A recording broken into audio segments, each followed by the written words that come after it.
Properties, try properties. Try properties. Device, default. Microphone, Yeti. Okay, there we go. We should. Sound. We got sound. We got sound. Ha ha. I was saying to Phil, dance, do something to amuse everyone. Oh. Yeah. For once, it's good I didn't turn my sound off. I thought I've been a good boy. I've turned my sound off. Actually, you had turned everybody's sound off. Yes. Right. I don't need to apologise now for we being so busy at the beginning. I was on time, yes. I wasn't. I was not answering comments. Phyllis, don't tell anybody. You just got to reply to your comment at 26 seconds to 9. Because I suddenly realised I wasn't on the right channel. Caroline then realises she hadn't done the thing. The good news is Caroline's laptop is plugged in this week. Yes, and sorry about last week. I'd forgotten all about that. Yes, when we ran out of power. It was plugged in. I just didn't turn it on. There's going to be 6 questions tonight because the first question will be the one you all missed last week. So don't feel you're going to lose out. You're certainly not. We are here for the full hour. We're here for some fun. And there will be questions. I won't be with you for the whole of the time, at least not on screen, unless I get my lead, because I've been working on this computer and my battery is down to a third and I'm not plugged in. Well, you go get your lead and I'll tell everybody who were the first 3 in. So let's have a look. First in was the Victorian Mudlark. Well done, Adam.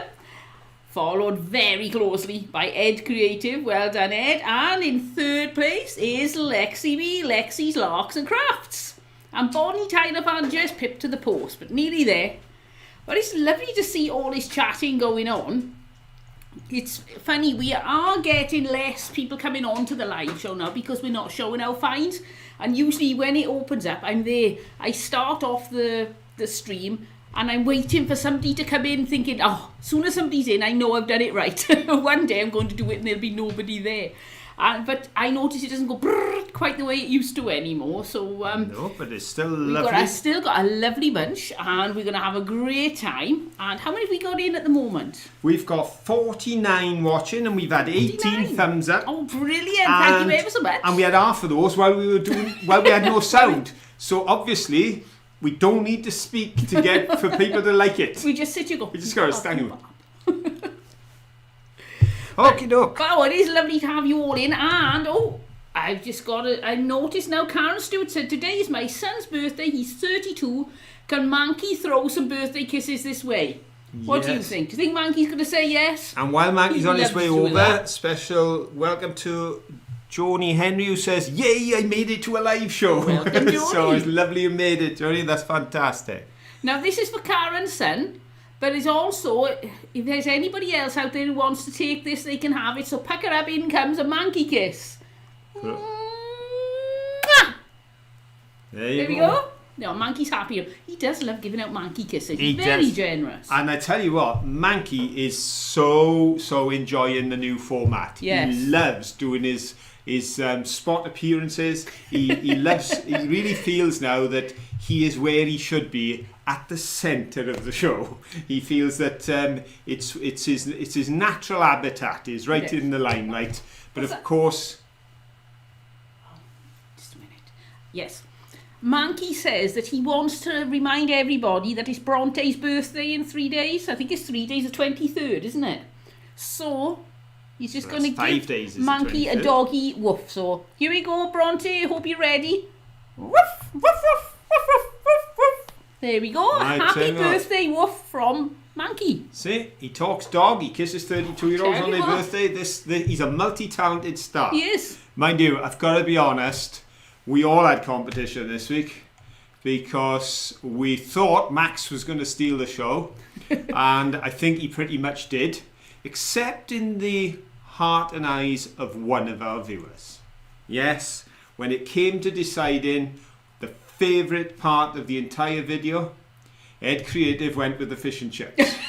But as I said to Ed in the comment that I've just sent in, we appreciate not being top of the list on this occasion as the competition was very high. It was, We thought Max was going to topple us, but it turns out that we were toppled by fish and chips. So Caroline and Phil, second place to fish and chips.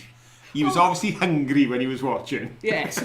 It was very nice fish and chips. It was surprisingly. It was. I'm not a big fan of some fish. I really like them when they're really sloppy, stuck together and greasy, and these weren't. They were like individual, but they weren't too crispy, if you see what I mean. Sometimes they really overcook them and they're hard, but they were very nice. Cod. I wasn't just shouting that just wildly because I had I'm not having one of those funny turns where I just shout random words and names of fish. But Lexi was asking, was it cod or haddock? It was cod. And I had an interesting encounter, actually, because being the frugal man that I am, I walked along Some people would say tight. I walked along all the fish and chip shops on the particular section of Hastings, looking at all the prices. Obviously, having walked a few hundred yards, I came to the conclusion the cheapest was back at the beginning of where I'd been. So I walked all the way back, checked outside, yes, this was definitely the cheapest by £2. Now that's a lot. Admittedly, they were probably money laundering because they wouldn't take cards, they'd only take cash. I think that's a bit of a rash statement. Well, maybe, but I didn't mind. I thought, I'll take a chance. I've got cash on me, I'll buy me chips for £7 fish and chips. Went in, I said, could I have one portion of fish and chips? He said, yes sir, that will be £9.80. He saw a puzzled look on my Welsh face and said, is that okay? I said, well no, because I'm sure I read outside fish and chips £7. What he had done was put a huge notice outside with all the prices of everything he sold, but then written on the top, which I didn't notice because I was looking at the prices, not the label on top. I thought it was the name of the company. It said kids menu. Well, I didn't think me, you and Max would manage on a kids portion. No. Max ate most of the adult portion. I said, thank you very much. And I started to walk out of his shop, to which he started to add comments like, well, we'd all like it if fish and chips was £7. I said, no, it's fine. It's not a problem. I'm just off now. And I resisted saying, because they're only £9 at the other end. So I then walked to the other end where I could save 80p. And as I went in, I heard somebody outside saying, this is the one. I checked it online and they've got lots of very good recommendations. And people are saying on TripAdvisor now what a good chip shop they were. So I thought I'm at the right one. It's also the cheapest one, and the food was nice and fresh. Well, Lexi said £9.80 would get you a jumbo portion up here. Well, you didn't. It wasn't a very well. You could see the portion. Well, it was okay, but it wasn't huge. I could have gone for a bigger portion, and it would have been £11. But I ain't that liberal with me cash. So £9.80 was good enough. But down here, you wouldn't get it for £9.80. It's a lot more expensive. It'd be over £10 for fish and chips down here. The strange thing is, at one time, fish and chips were cheaper at the coast because the fish didn't have to be transported in. But that's not the case anymore, obviously, because transportation costs are much lower and it's such a competitive market. But we've got 14 various types of fast food establishment. We do. There's never a shortage of fast food in our town. Not all fish and chip shops, but they all do chips. But there's kebabs, there's pizzas, kebab shops, fried chicken. Yeah, fried chicken shops, Chinese, Indians, all manner of different food. But we've got 14 in our town, which is pretty good going. That's probably about a quarter of the commercial premises in our town. Oh, hello, Jeannie. Jeannie's in from Forest, Ontario. I can't even speak tonight. From Forest, Ontario, Canada. I got there in the end. Ontario. I don't know where Ontario is. Right. So. No. What I was going to say, if you want to have a first question. I was going to say, let's get that first question. Before quarter past, what you can do is show the picture of Lexi. Right, okay. And that will neatly tie us in to the question that was going to be asked at the end of last week's show. There it is. It got there. Now then, this is a picture of a church tower that Lexi sent, and the reason she sent it is, do we have the other shot of that tower? No, you only sent me one. No, I sent you well, we haven't got another one, no. Right. There we go then. It would have neatly tied in, because if we'd had the other angle, we would have seen it's a leaning tower. But I did forward the email, so how on earth the photo went missing, I don't know. But that tower was leaning. Take my word for it. If you don't believe me, Lexi, tell them. It was leaning. Anyway, just stand like this and look at the picture, it'll be leaning. Precisely. Sorted. So, I can now ask my question. Question 1 this week is actually question 5 last week, which I half read out when we went off air abruptly. Okay. Wasn't my fault. So, as I mentioned last week in the castle history during the video, the Leaning Tower at Caerphilly Castle at 10 degrees from the perpendicular. Ooh, it's a big word. It is. It is. That's the kind of word that that I put in to impress people like Robert T. Rose. I sound intellectual. See, perpendicular. 10 degrees from the perpendicular leans further than the Tower of Pisa. The construction of the tower in Pisa began 1,000 years before Caerphilly Castle was started. But the Italians, being a little bit more laid back and not in too much of a hurry to get the job completed, actually finished the building 100 years after Caerphilly Castle was built. So it took 1,100 years to get the whole thing built. And then it started to lean. But how far? Caerphilly Castle is 10 degrees from the perpendicular. How far is the tower in Pisa leaning today? Is it A, 4 degrees, B, 6 degrees, or C, 8 degrees? Go. So, last time it was measured, was the Leaning Tower of Pisa leaning at A, 4 degrees, B, 6 degrees, or C, 8 degrees in comparison to our Leaning Tower in Caerphilly that is actually leaning 10 degrees? Interesting answers coming in. Quite an assortment. There are. Go for it. More B's than C's. More B's than C's, yeah. And then I think A's are the least popular. Right then. So, right.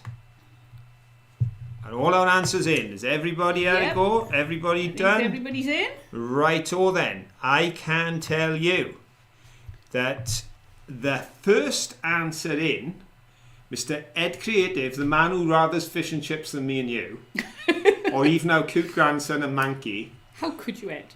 He gave us an A. Yeah. Which would be only 4 degrees, and he'd be right. You are right, Ed. It was 5.9 a few years ago, but they pulled it back in line. They put counterweights in the tower because they were so afraid it was going to fall over. So it is 4 degrees. So that means, Ed, you're on the gold podium.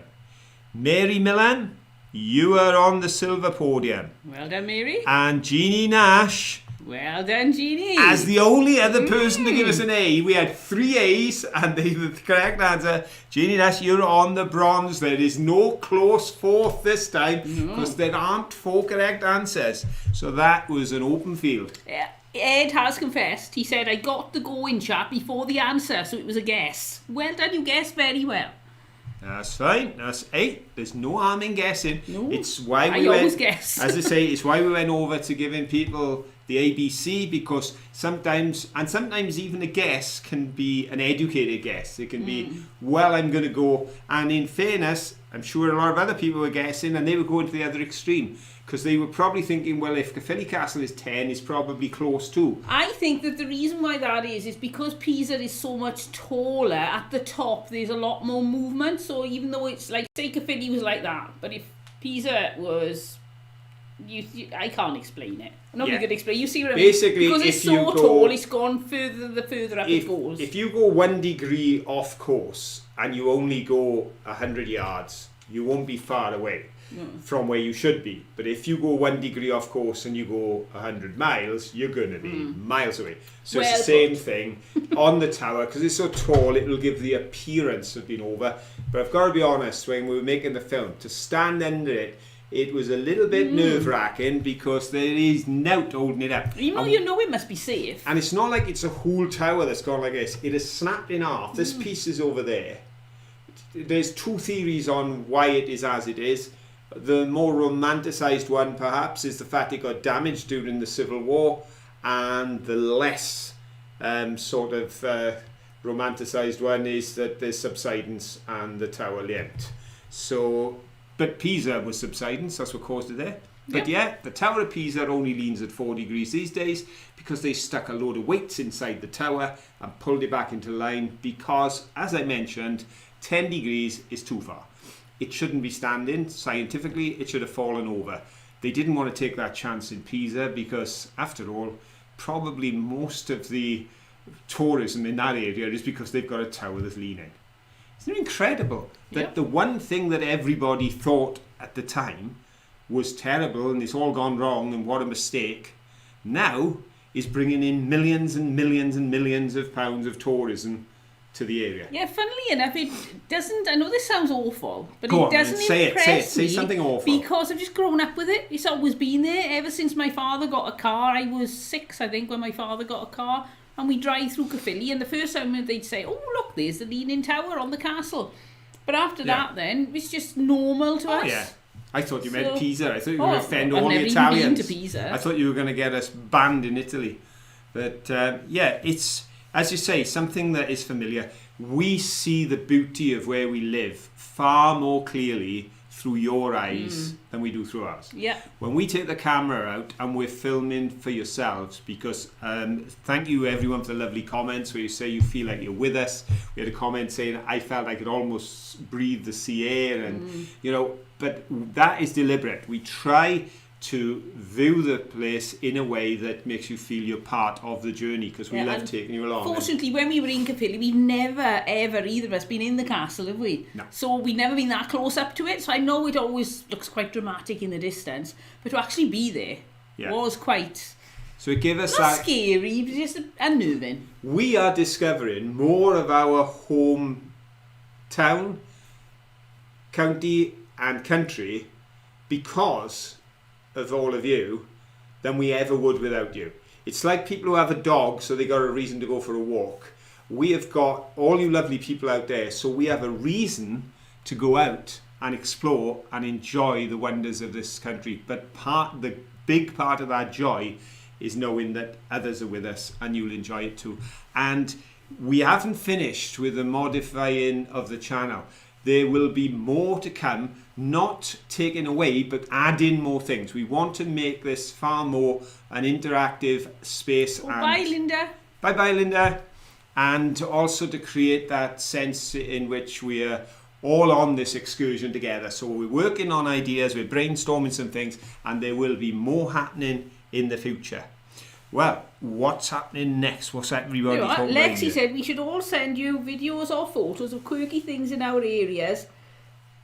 Things not normally on the tourist trails. And that would be good because things that you see that people are travelling through or people look in the guidebooks and it's not in there. Yeah. So that would be interesting. If there's things that you know for, then please send them along.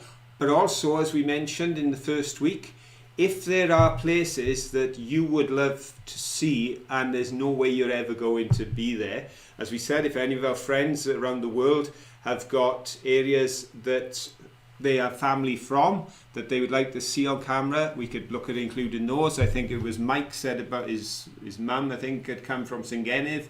So anything like that, any ideas, then please, as Caroline said a week or so ago, the email address is still the same. We haven't changed it because we don't add to the confusion. So it's still mudlarking@aol.com. So if you want to email us there with ideas as well and the photos, then please feel free. And then it'll develop then, because we'd like to be able to, a bit like we've had the challenges when we were mudlarking sent in. I think Lexi sent us mudlarking challenges. It'd be nice to do those things. And also we're looking forward to doing visits where we can meet up with folks and say hi as well as we travel. So when we're in a particular area, it may be meeting an individual, or it may be saying, hey folks, we know we've got a few people in this part of the world. We're going to be down at the Weatherspoons in Lincoln at 2 o'clock this afternoon for a coffee. If you want to join us, come on down. That'll be something else we'd love to do, to make this far more an interactive occasion, and just to celebrate the joy of travel. We could do that, and every time we meet somebody, we could give them a brick. Yeah, you're just trying to get rid of my bricks, which is not. I think that's a wonderful idea. Well, I won't be adding to my brick collection any longer, but now I hope this summer to get some bright weather and be able to utilise my brick collection.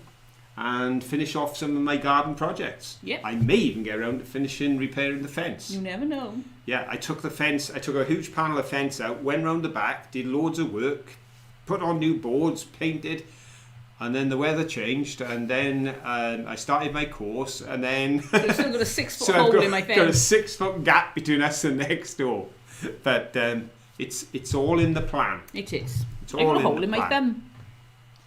Now you will never believe how I cut that thumb. Oh, Christina! Christina Bitazaki's given us a Thank 40 you. Swedish crown super chat and a thumbs up. It's my bad thumb. Oh, thank you, Christina. And you interrupted me. Oh, well done. That's so kind of And thank you ever so much. It just goes to show who does most of the talking, doesn't it? Because people usually interrupt Phil. That's right. So obviously now Caroline is doing most of the talking because she's been interrupted. Just tell me about my bad thumb, and I'm just saying that nobody will ever guess. Ooh. Oh, by the way, sorry, Christina. We really do appreciate that, and it's really kind of you. Thank you so much. But yeah, my thumb. I've been dabbling a little bit in eBay again because I used to have a major eBay shop, really. And now I've got a few things there that I took off sales. I put them back on, and I was doing a cutthroat razor. And I took the picture of it close, and then I couldn't be bothered to put my camera down. So I thought, I can open it like this. Razor with one hand. And as I did, I chopped into my thumb. Yeah. Come running in the kitchen. I can't open this plaster. Blood squirting everywhere. But there we go. So now you know why I've got a bad finger. Now, Kate is saying that they went to the Royal Mint today. Oh, is that the one in Llantrisant? Is it still in Llantrisant? Yeah, they had a brilliant time. Yeah, we could go there, couldn't we? I'm actually working on a service at the moment. In fact, I'm working on 5 at the moment.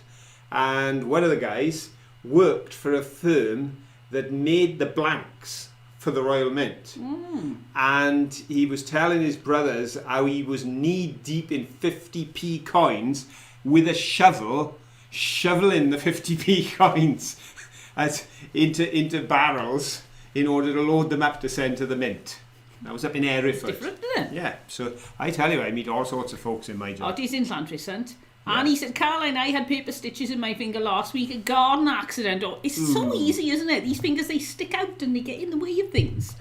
Christina, we are virtually committed. That makes us sound like we're all AI, artificial intelligence. We are virtually. Yeah, we are going to get to Scotland this year.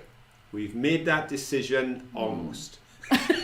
Yeah. More than likely. Well, it's a tear between our usual trip to Europe and to do our month around Europe for the first time since COVID, or whether to redistribute that time into the UK and travel up the west coast into Scotland and then back down the east coast. So at the moment, Scotland's winning, and it would give us a chance for me to see my little brother and his wife when we're up there and to spend some time with them. I just love going to Europe. I know. Oh, it's just so special driving through all the different countries. So I'm going to miss that if we don't go. Don't worry, when this channel grows, as it will, and we become the byword for entertaining travel, then we'll be able to take off and go all around Europe, just travelling and sending videos out to people. See, and then we can go see my mountains. I always call them my mountains because Switzerland I thought was very mountainous, and it turns out it isn't. It's quite flat, but then all of a sudden you see the snow-capped mountains rising as you go over the top of a mountain, a hill. You get the and range of mountains. The range, and I was, how's my mountains? And as we're leaving, I'm looking in the mirror behind us saying, I'm going to say goodbye to my mountains now. So we will be in Scotland, and we'd love to see Brian O'Brien, thank you so much. We've had a coffee donation from Brian O'Brien over on coffee. Thank you ever so much. Thank you. Very kind. We do appreciate it. Thank you so much. Let's have a look. We're definitely going to Scotland, that's for sure. Come to Barrow on the way up to Scotland. Barrow-in-Furness. Yes, there must be, because Chewett or even Chewier than Barrow-in-Furness bus station. I've always remembered. I can't hear the word Barrow. Barrow-in-Furness bus station. Did we? You went to a bus station and you said something strange. Wasn't that up by Emmanuel's up in Wolverhampton? Are we in the right neck of the wood? I got that right? And it's got like a big, I just remember there being a circular corner, and I think it said Barrow and Finesse on that. No, or am I making that up? Please remember, we are the couple who have probably offended everyone in America with our guesses as to which state is next door to which one. We've only just worked out which way to go to get to England. We keep landing in the water. Our geography is not good, but we do enjoy our travels. So is Barrow and Finesse, is that up round that way? Because... Lexi said, don't come to Lincolnshire or I'll drag you all over the place showing you everything. Sounds good. Well, Lincolnshire would be a good stop on the way down because obviously coming out of Scotland and down that side. Barrow's in Cumbria, Lake District. So we got that completely wrong. Sorry about that, Rachel. There's something my geography's there dreadful. Was something up there. Something was definitely there. Something that we recognised, but I don't know what That's it was. right. It was definitely a bus station you were talking about. I can't imagine why. So there we go. Oh, Jeannie! Thank you, Jeannie Nash has given us a coffee donation. Thank you you ever so much, Jeannie. That's really kind of you. And we really do appreciate it. You were so kind. Thank you. That's lovely. That's so kind of you. So right, we generous. really ought to do another question. Do you think so? Run out of time again. That way we can have a question about this week's video. That would be novel. Okay. Oh, we need a question thingy, don't we? I'm not speaking till I see my question thingy. I'm trying. It's not going to play. You broke it.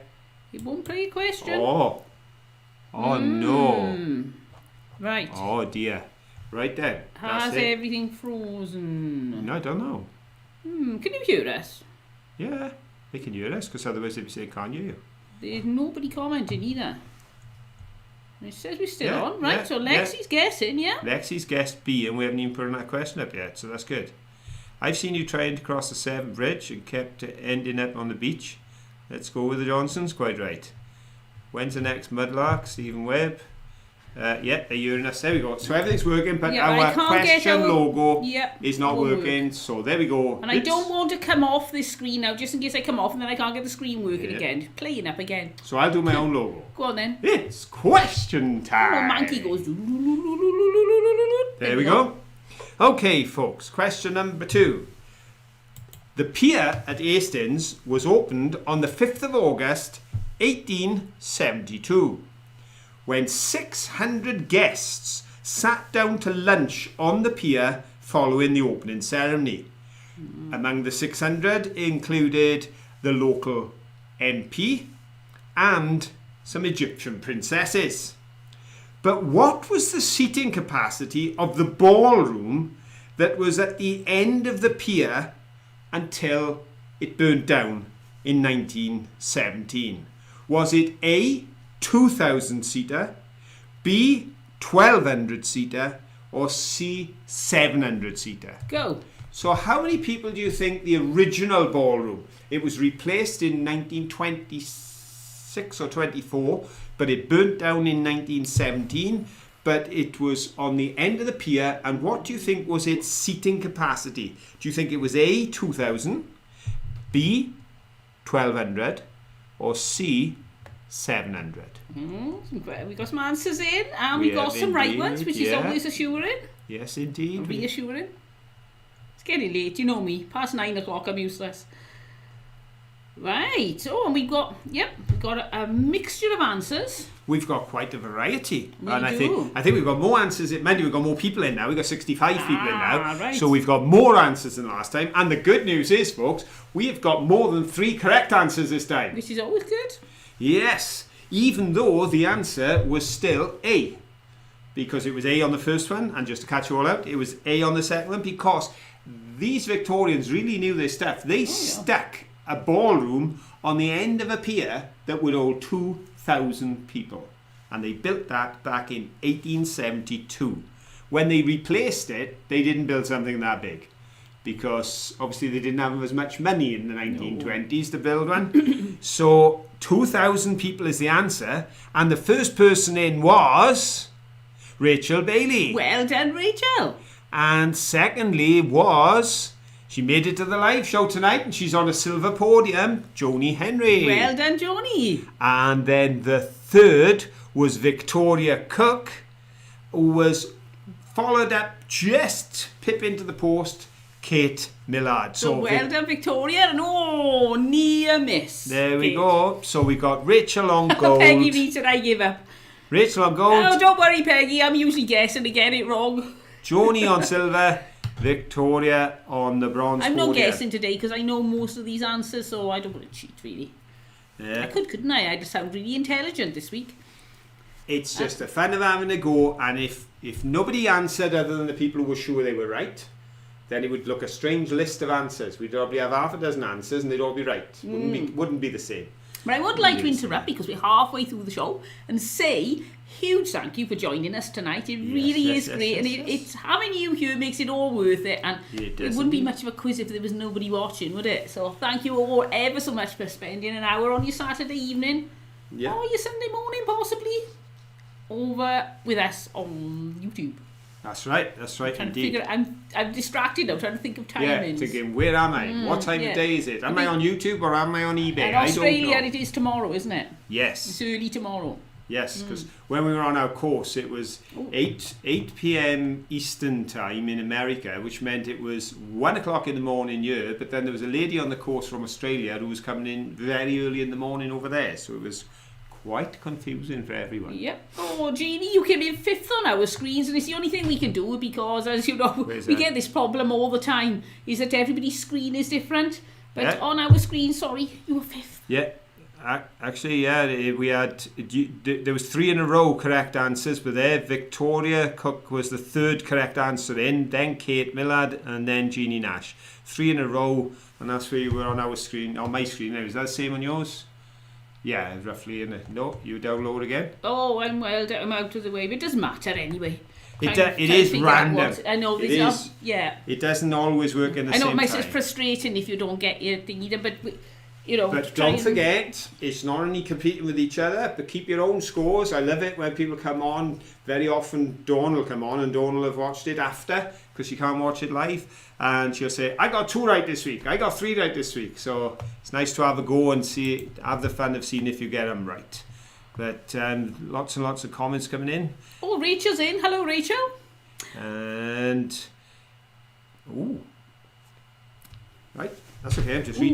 I'm just reading now. What are you reading? Rachel, I'm so late. Hi everyone. That's all right. As long as you're here, that's what matters. And as I say, some people watch the live show after.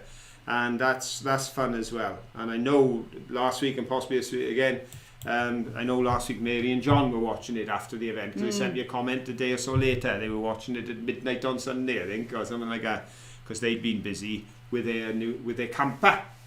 Yes. Right, before Phil carries on with another question, I'm going to ask you a question. This isn't a trick question. It isn't a competitive question. It's just out of interest. Candy floss, cotton candy, yes or no? I absolutely love it. Phil absolutely hates it. So give me a yes if you like it, give me a no if you don't. I'm not keen on the taste simply because it's too sweet. But I don't like the texture. No. But you don't like cotton wool, do you? I'm not too keen on cotton wool. It's not the sort of thing that should be ate. You should stuff a pillow with it. That's why it's called cotton candy. They should stuff a pillow with it. Oh, we got yes. Oh, we got a lot more yes than no's. Yes. No, thanks. There's a couple of nopes. Karen Stewart said yes, but only at a fair. Now, I've got an interesting story about a fairground and a candy floss. I think I may have told you a couple of years ago. I took my little sister, she was about 6, and she up to the local park. The fun fair would arrive once a year, and it was a really big event, and I took her up, and she wanted a candy floss, so I bought her a candy floss, and there was a lady in a fur coat walking in front of us, and my little sister tripped, went like that, and her candy floss stuck to the back of this lady's fur coat, and she took her hand off, and the candy floss was just stuck with it sticking, hanging off the back of this lady's coat, and I was dying, so I just grabbed her and said, run, and we just ran away, and I don't know at what point the lady realised that she was being followed by a rather big candy floss. You just want to hope that she's not in the audience tonight. Oh yes, if you are you, it wasn't me. Oh, that was really embarrassing. Yeah. Oh, Catherine G.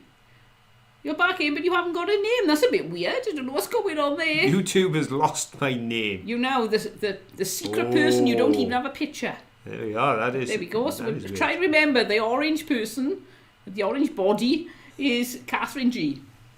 There we go. She's the mystery person room. So you want another question because it's 25. Go on then, right, got to do Manky because it's not working. It's question time. Okie doke, folks.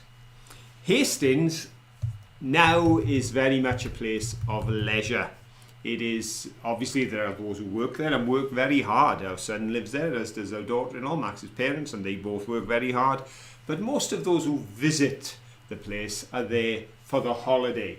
They're there for the beach and the sea and the candy floss or the fish and chips, depending on your taste. But of course, in days gone by, Hastings has also proven to be extremely useful to the nation and strategic when it comes to defence, particularly against the French, because it seems that over our long history together, the people on this side of the channel and the people just across the water have had numerous disputes, one of which lasted 100 years. So they really do know how to squabble, the French and the British. And on one of those occasions, when a gentleman by the name of Napoleon Bonaparte was believed to be planning an invasion of Britain, they sent the Duke of Wellington to Hastings. And he set up his headquarters on the high street there, and then they sent the troops. And it had quite an impact on the Hastings of the time, because this was prior to the major Victorian development that it started to grow and extend things. And the reason it had quite an impact was because it was a sizable number that came. All I want to know is how many soldiers were in the garrison at Hastings under the Duke's command. Was it A, 4,000? Was it B, 8,000? Or was it C, 12,000? Go. And the number was given in the video. It was indeed. Karen Stewart said hubby's sister dropped hers on the ground, the candy floss. He told her to wash it off. Needless to say, he got in trouble. It probably didn't last very long though, because it just goes. Have you seen? If you have a look at Japanese candy floss making and put in Pokemon. Oh, they make these. I've seen flowers done in them. They just absolutely massive. I'd love to go to Japan just to try one. And you could do Pokemon heads, you know, Pikachu, that's the one in there. Pikachu head, you've got big huge flowers, and they do all the most amazing things, all with cotton candy. I'm like, ooh, that looks tempting. But can't go to Japan. Just another thing you can only get in Japan is these mochi. Have you seen these little green monsters that you get on Toy Story in the little toy dispenser thingy? Well, you can get these little mochi cakes, but they're only in Japan. I thought you could get them from the Toy Story ride in Disneyland in Paris, but you can't. So I'm very disappointed because we're being taken to Disneyland Paris for our 40th wedding anniversary, which was like 2 years ago. But we're actually getting there for a day sometime the end of April, end of May. May, June, something like that. So that's going to be fun, and we take you as well. On our 40th wedding anniversary, little Max, who was only like 2.5 then, gave us a card, which was a child's birthday card with Mickey Mouse on the front, because that's the one he wanted to buy. And it was to invite us to go with him to Disneyland Paris. Yes. But then the logistics of getting it organised have taken some time with both his parents working, I'm working and one thing and that. So it is actually happening this, early summer. Yeah, so we're really excited about that. Late spring, early summer. Late spring, I suppose, isn't it? But still, it should be very pleasant over in that part of the world. And of course, we will make a video. Yes. It's going to be a nightmare because if we put any music on, then they give us a copyright strike. So we're going to have to cut out most of the. So as long as we're talking, it'll be cut very awkwardly because as long as we're talking, the bot won't identify any music playing in the background. And there's one thing for Disney: there's always music playing in the background from the second you get out at the car park. It's going to be a challenge. Editorial challenge. It'll be a good video, I'm sure, and you can let's go with the Johnsons. And Max. Yeah, and we'll go for a ride around some of the rides in Disneyland. We'll just give Max the camera and send the fine to him when we get there. We'll say, "Want us, he was our grandson." Although Alexi said, "I want to see you at the Bracons again." Well, that would make more sense if we went to Europe instead, wouldn't it? I'm really torn. I'd like to go to Scotland, but I really will miss Europe. So now we can do both in as much as we can't do the month tour and a tour of Britain, but we could do a week in France. We could. And then go to the Bracons both ends of the week. When I get there, I don't want to come back. I just love Well, it. I no. would quite happily move to France. Well, let's go. Okay. We'll I'll just go pack. we'll contact Boris and say, Boris, could you make an exemption? Could everybody else leave Europe and not us? Because we want to go over there. I don't think they'd have us. I don't know. They might. We could ask. If we become digital nomads. Yep. Now, if this channel grows to mega proportions and we become digital nomads, then a lot of European countries are currently working on digital nomad. Oh, there we go. So if we can build this channel up big enough that we don't need to work here in the UK, then we could go over there. We could do a brocante every week and put out brocante on one day, just taking you shopping around the brocante. That's right. And then we could come on holidays back to Britain and take people around castles when we're over here. Now that's the plan. Okay, I'd better give people the answer to this question. We digress. We digress. We do indeed. Sorry. Righto. So, for those who were keenly listening to the video, they may have noticed that I said there were 12,000 men in the garrison. And one of those who was obviously listening, or guessed so lucky, was Sally Sendall. That is a C there, which is the correct answer. Victoria Cook has got C as well. Well done, Victoria. And then our third place goes to Rita Malberg. Well done, Rita. So very good. Sally, Victoria, and Rita are the first 3 C's on my list. So well done to you all. Yeah, 12,000. That's a lot of people to turn up in a place. That is a fair number of soldiers to have. I should imagine that the local taverns were doing extremely well, imagine that. as would be the local chip shops. And I'm sure it wasn't £9.80 a portion. We had an old friend. He wasn't in this particular army. He wasn't around in the early 1800s, but he was around in the early 1900s. Because Bill was born in something like 1908 or something, wasn't he? Because he was in the something like that, and he lived in the same street as us. We did a video about Bill, and he always, every time I talk about fish and chips, I remember old Bill, because he used to tell us about the chip shop on the hill coming up from Factory Road, where we lived and where our children lived and where he lived as a child. And on the left there was a little shed chip shop. And in the shed, they had a range where the man used to have to light a coal fire under the range to heat up the fat to cook the food. And he always said it was a penn'orth of cod and an ha'porth of chips, which means that it was 1.5 old pennies. There were 12 pennies in a shilling. So you're talking less than 2p, which is around, it's about 3 cents. In American money for fish and chips 100 years ago when he was a boy. That's inflation, folks. That's inflation. Well, imagine how big we'd be if we could have fish and chips for 2p. Penny 80 up to £9.80. Yeah, that's the way it goes. But well done. But as I say, what a massive impact on the local area when 12,000 troops turn up. And obviously... good night, Kate. Good night, Ollie. Good night, Ollie. Obviously, the invasion didn't take place. I don't know if it was the Duke of Wellington, his 12,000 men, or whether he wasn't coming anyway and he was just winding them up. But things didn't go Napoleon's way and he didn't end up taking over Britain. So there we go, another story told. Right, so we can have another question because time's ticking on. Chippy near Gainsborough uses a coal fire and drip into cook. Oh, there we go. There we go. Still in fashion there. There we go. So there we are. Bill wasn't making it up, look. They're still using them up there. Down here now it's all gas and electric, I think. Oh, have you visited? Meryl said, have you visited Llangunwyr village? Is this Llangunwyr? Lots of history and legends. Plus a lovely pub to have lunch, the Corner House. We haven't been there, but we'll keep that in mind. Yeah, we'll have to, as I say, we'll try and remember these things when we go off. If you get ideas, if you could email, even if it's just the name of the town, to mudlarking@aol.com, and then we won't lose it, because sometimes these it comments gets lost disappear in these comments, and we lose them. But there are such beautiful places around. There's such lovely places. One we were in France, so that one we did in France, going up the tower. Oh, that was a lovely tower. We'd been to France probably a dozen times and not known that tower was there, and it was only about 15 miles from where we were staying, wasn't it? But it wasn't well publicised or anything. When we got there, it was just open, we could just walk in. It was absolutely brilliant. Made a fantastic video, but we didn't know it was there. So if we all share the places and the ideas, then we can do more things. things. We'll go along together then. Yeah. Oh, Country Mudlarks, hello, you got you. We're nearly at the end now.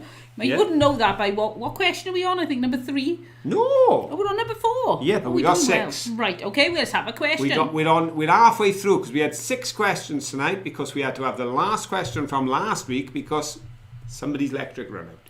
Right, let's have the question and here's our jingle. Question time. And for those who just come in and think that me and Manky have gone mad, no, Caroline's computer refuses to play the jingle, so we're making up our own. Okay. We really enjoyed our fish and chips. Not as much as Ed seems to have enjoyed our fish and chips, having ranked it higher than Caroline, myself, our grandson and Manky as his favourite thing in the video. I may have mentioned that already tonight, Ed, but I'm not trying to make a point. We did enjoy our fish and chips. And we admit they were not as cheap as they were in the old days. No. Because as I said, that portion did cost a couple of bob. But what would we have paid if we had decided to go to the net shop, which was a fishmonger's, and ask for a pint of prawns? Not everybody's cup of tea, but if we'd asked for a pint of prawns, on the video Caroline filmed a sign saying the price of a pint of prawns in the fishnet. Was it A, £3, B, £6, or C, £9? Go. Right, Paul Dead had crunchy chips tonight. He left them in the oven too long. Oh. Peggy said, if you come to southern USA, please visit the Biltmore Estates in Asheville. We definitely will. And Nick and Andrea, hello, you should come to Norfolk, wink wink. We may well do that. Nick and Andrea Hills, they are like the posh and becks of the eBay reselling world. Lovely to have you with us. Indeed. If you ever get tempted to sell on eBay, check out their channel. You learn such a lot. You will indeed, yes. Very successful and a lovely couple to boot. They are. But we will definitely get over to Norfolk because we haven't been back over to Norfolk since our eldest moved back from there, because we used to go over quite regularly when our eldest was living over there, because obviously we'd go over and visit and see them. They lived at Great Yarmouth and then they lived at Achill. Yeah. But then they came back home to Wales. So obviously now, well, we had tea with them today. We have tea with them most Saturdays because they live a mile that way rather than 5 hours across the country. Yes, so we used to travel that way quite a bit, past all the pig farms and windmills and things. But we will be going again because apparently there's this lovely 17th century cottage that somebody's promised to show us around. Can't think who. Yes. So we're really looking forward to that. Yes, can't turn down an invitation like that, can we? So how are we looking here? How are we doing on this question? Did anybody notice just how much we paid for... Oh, we didn't pay, sorry. Oh, we would have paid if either of us had fancied a pint of prawns. I would have, but You've got an allergy, a shellfish allergy, so I can't eat them anyway. And I will never develop an allergy to shellfish because I've never ate them, never want to eat them, and I don't care how many people say you don't know you don't like it until you've ate it. Let me tell you something. Yes, you do. When you look at a prawn, if you decide that thing ain't going in my mouth, it looks disgusting, then eating it is not an option. He was never tempted by mussels either, and I love mussels. Yeah, they poisoned you. They did. Okay, Sally lives near Achill. I thought it was Achill until our daughter sent us on Messenger. They were moving there. I thought it was Achill, but no, it's Achill. It's very nice. Right, we've got answers in, and there seems to be pretty much an even split, maybe favouring slightly one way, but it's all A's and B's. Nobody thought they would have the nerve. They may charge you £9 for your fish and chips, but surely not £9 for a pint of prawns. And you're correct. They did not charge. Oh, Tom! We interrupted Phil. We're done. Oh, thank you so much. A £10 super chat. Thank you ever so much, Tom. That's really kind of you, and we do appreciate it. Indeed. It's lovely to see you in as well. Yes, indeed we do. We appreciate you being here, and we certainly appreciate your generosity. Yes. As I always say, Tom, you're a gentleman, and so far, with our extensive research, it seems all Toms from Yorkshire are very nice men. Because we've met 2, We've met Mr. Tom Burley in Yorkshire, and we've met your counterpart, Mr. Tom, from the student, Yorkshire. the law student in Cardiff University, who's from Yorkshire, who sold us our entrance to Caerphilly Castle last week. A very nice man. Thank you very much, Tom. Oh. So, as I say, it definitely wasn't £9. What's the matter, dear? Lexi said, I agree, Phil. I don't need to eat black pudding to know I don't want it. Correct. I love black pudding. No. Oh, it's I'm with you, gorgeous. Lexi. I wouldn't eat black Ed's with me. Love black pudding. Okay, black pudding, what do you reckon? Give us a yes or a no on the black pudding. I love black pudding. Phil hates it. Yeah, don't eat black pudding. It's not good for you. No, it's not good for you, but it's lovely. Most things that people like are not good for them. Okay, so we've eliminated C, which doesn't upset anyone as far as I can see, because all the answers are B's and A's. But I'm now going to probably upset the first 5 answers in, because they were B and they're wrong. Because it was actually, the sign read, pint of prawns, £3. So if you went with the £3, as did Christina Mitazaki, gaining a podium place at gold, Well done, Christina. and pushing immediately behind her was Victoria Cook, taking Well silver. done, Victoria. And then we're back in the range of the B's, so we've got to go down a bit to find Rita Marburg again. Well done, Rita. So we've got Christina and... Well, sorry, I'm getting confused myself now. Yeah, Christina, Victoria and Rita. That's right now. Christina, Victoria and Rita. Yes, Christina, Victoria and Rita. Don't start this lady. She's got the giggles. Do not... It was coming in about equal. If you take out all the people who've never tried, I think it was roughly equal. Perhaps more people didn't like than liked. Lexi's scared. You might as well eat a scab if you can eat black pudding. Depends how well you cook it. Now, somebody said, what is black pudding? Peggy Rita, what is black pudding? It sounds absolutely you don't wanna disgusting. know. It's pig's You blood don't wanna and know. oats and spices all mixed up together and put in a sausage and cooked. And now they got a boudin noir, which in France, which boudin noir is just the French for black pudding, but it's really slimy and watery. I don't like that one. But I do like the solid one you get in the UK. And it sounds disgusting, but it's just so tasty. And Charlotte said, I don't, because it's a big no because she's vegetarian. Well, obviously, my preferred diet is vegetarian. In fact, my preferred diet these days is almost vegan. It's not absolute in as much as when we were out, I had fish and chips, and last week we did the cheese. But my general choice is plant-based. But long before that, when I was a full-blown meat eater, I still was not partial. In fact, I would not eat black pudding. That was not on my list of things to eat, that's for sure. But there we go. Rita said we call it bluntwurst, and I like it. So yours is wetter, is it? No, the one in France was wetter. And Ed said you can even get a vegan black pudding. Now, I spotted that, and I wonder, has anybody tried the vegan black pudding? Because it's going to be so much healthier, but I don't know I'm just very sceptical it'll taste anything like black pudding. Yeah, well, the thing is, I suppose the danger is that, and we're seeing this a lot since we've been trying to shift our diet, they keep trying now to recreate things that are meat-eating dishes in a vegan style. And I can see why, and I can see the convenience, and I can understand the thinking, and it seems that it's a very profitable section of industry to get into at the moment. But at the same time, I think one of the reasons that I'm trying to go more plant-based is from a health perspective, and therefore, obviously, the more whole vegetables you can use and fruit and stuff like that, that's where the real significant benefit is. Going from processed meat products to processed vegetarian products isn't really the best leap, although I can see why it's there, and it's certainly a booming area. Because at one time you were lucky to find one little freezer, and now there's a whole section of vegetarian foods and vegan foods and all the rest. And of course there was a bigger boost. I don't know if it's just in the UK they have veganuary or whether it's around the world. I'm not sure. But I know here they have veganuary where they try and encourage veganism, and therefore there's more options in restaurants, there's more foods available in the major supermarkets. But yeah, it's interesting, and everyone has their own take on things. But Fear the Shed said next you'll be saying you don't like haggis. It's amazing the reaction people have to haggis. Like, oh, do you know what's in a haggis? I think exactly the same as in a sausage or a pie.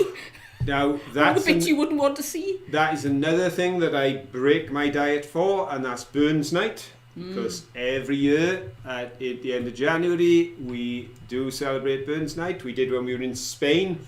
That was interesting, trying to find haggis in Spain. We found some. We found it, and we didn't only find haggis in Spain, but we made friends with another couple who were searching for haggis in Spain at the same time, and we joined them for breakfast. Was George Scottish? George was Scottish, yeah. They were, George and was it Yvonne? Was it? They were both Scots. So we met in Iceland, trying because they got. It's not really Iceland, but they sell Iceland products and they call it Iceland on the outside. Prices are completely different, much more expensive. But we used to go there every now and then for things like Weetabix, and they were looking for haggis. We were looking for haggis, and we just got chatting, and we turned out to be great friends afterwards. We met them several times for breakfast. Right then, we got 2 questions to go and 4 minutes, so we better have another question. Here we go. Come on, impromptu. It's question time. Okie doke. Are you ready, folks? We're back on the pier. Okay. The pier has played host there in Hastings through the 1960s, 70s and 80s to some very famous artists, including Tom Jones, the Rolling Stones, Genesis, Motorhead, Status Quo, T-Rex and Pink Floyd, and many more. But which act was on stage on Friday the 22nd of October 1967? Was it A, The Who? Was it B, The Kinks? Or was it C, Jimi Hendrix? Go. Who do you think was on stage? I've seen the poster. The night was Friday night. It was the 22nd of October 1967. And all 3 of these have played on that stage. But on that night, was it A, The Who, B, The Kinks, or C, Jimi Hendrix? What are you going for, folks? Who do you think? Yeah, Lexi, I agree with Sarah. If your liver's dry, it's probably been overcooked. But I'll tell you one way of keeping it moist, and that's if you cut it up and fry it with onions and put the onions in the same pan as the liver, and then the onions tend to leak out some liquid, and that goes around the liver as well. And then pour 3 tons of tomato ketchup on the top. That's the way I like liver. It's probably not the healthiest way to eat it, but it's tasty. Well, another way I've cooked it as well is I just make up some instant gravy, put it in the instant gravy and pop it in the slow cooker for a couple of hours, and that's quite nice as well. Right, this is interesting. This is interesting because by far the most popular answers seem to be either the Kinks or Jimi Hendrix. Now, the first 9 answers in thought it was the Kinks, and they're wrong. Then, Ribble Fines and Crash decided to go with The Who, which was a different choice, all around the same era, and have all played the stage. But then we hit 8 in a row that got the correct answer, which is Mr. Jimi Hendrix. Well done to you. Yep, I've seen the poster. That's who was there, folks. And the top 3 out of the 8 on my computer are Victoria Cook. Well done, Victoria. Sally Sendor. Well done, Sally. Rachel Bailey. Well done, Rachel. They're the top 3, and directly after them came Jeannie Nash, Tom Burley, Rita Marburg, Fiona Shed, and Mary Millen. All 8 in a row, correct answers. But they were the top 3, Victoria, Sally and Rachel. You've got it with Jimi Hendrix. And we'd better have that final question. Rachel said lots of olive oil when you cook liver. It'll help it slide into the bin. You trying to say something? Well, at first when she was talking about dry liver, I thought it was a medical complaint. Okay, we're going for our last question, and hopefully the power will hold. It's question time. Okay. And the final question, folks, you've been waiting for it all night, all those avid viewers, and it is, how many times did Mr. Manky appear in this week's video? Was it on A, 2 occasions, B, 4 occasions, or C, 6 occasions? Go!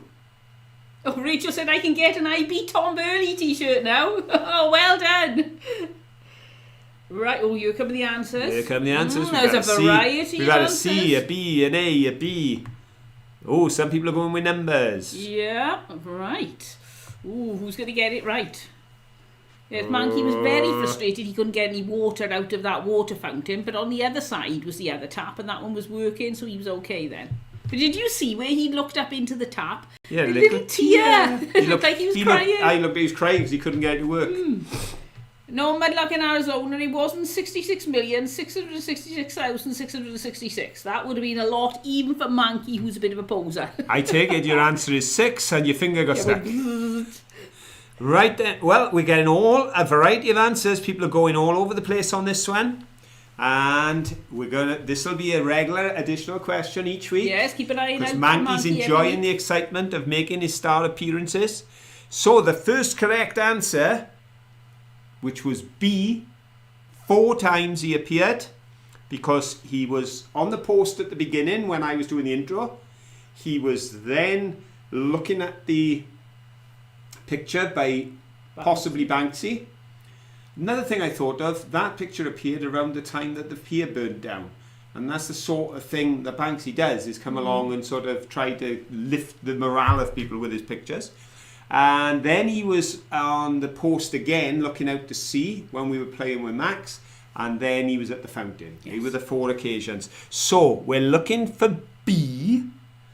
And the first B is from Adam. Well done, Adam. The Victorian Mudlark. The second B is from Ed Creative. Well done, Ed. The man who likes his fish and chips. And then she's forever winning with a B is our Lexi B. Oh, well done, Lexi. She got on a 3rd podium place. So there we go. Adam, Ed and Lexi take the podium places on the last question of the night. It's 3 minutes past 10. Thank you ever so much for joining us. We've had a great time. You've and we do love talking wonderful. About food. 71 people in. 59 thumbs up. Folks, I know this is going to go from strength to strength. As I say, we're going through a transition time and we're still welcoming people in as well as seeing people go. We're seeing new subscribers. The people leaving are a greater number at the moment, but we understand. What matters is we're enjoying what we're doing and you're enjoying it too. And we would love the more the merrier. So if you know somebody who perhaps is stuck indoors a lot because of illness or just lonely or bored or likes travel programs, then send them a link or even ask them to come on the live show, because you know what it's like. The more people in, the more we get chatting and the more we get distracted and have a lot of fun. So it would be great if you could share anything. And we'll see you all next time. Yeah, we'll be here for the premiere Friday. Yes, premiere on Friday. And we'll see you all next time. But until then, don't forget, have fun. Bye. And I can't do the thumbnail, so you're going to have to watch me turning off everything now. Everything's froze. Yeah. We broke So there we go, we're off.